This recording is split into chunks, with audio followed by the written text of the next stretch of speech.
ভোটের মাঠে বা দলের ভেতরে কোনো বিশৃঙ্খলা বরদাস্ত করবে না বিএনপি। দলীয় সিদ্ধান্ত অমান্য করায় এবার কঠোর শাস্তির খড়গ নেমে এলো 10 নেতার ওপর। মঙ্গলবার দলের সিনিয়র যুগ্ম মহাসচিব রুহুল কবির রিজভী স্বাক্ষরিত এক প্রেস বিজ্ঞপ্তিতে এদের প্রাথমিক সদস্যপদ সহ সব পর্যায় থেকে বহিষ্কারের ঘোষণা দেওয়া হয়েছে।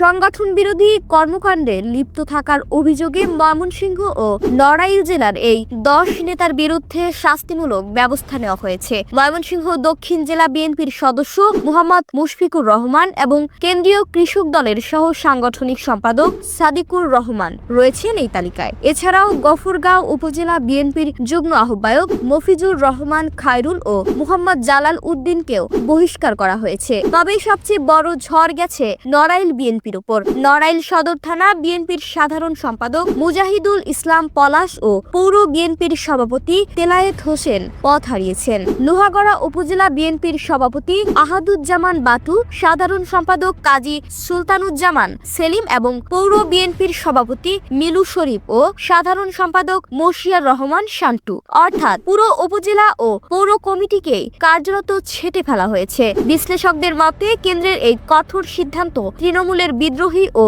শৃঙ্খলা ভঙ্গকারীদের জন্য এক বড় সতর্কবার্তা। হাইকমান্ড বুঝিয়ে দিল দলের সিদ্ধান্তের বাইরে গেলে কাউকেই ছাড় দেওয়া হবে না। বিএনপির এই আকস্মিক শুদ্ধি অভিযান দলের অভ্যন্তরীণ কুন্দল মেটাতে কতটা কার্যকর হয় সেটাই এখন দেখার বিষয়।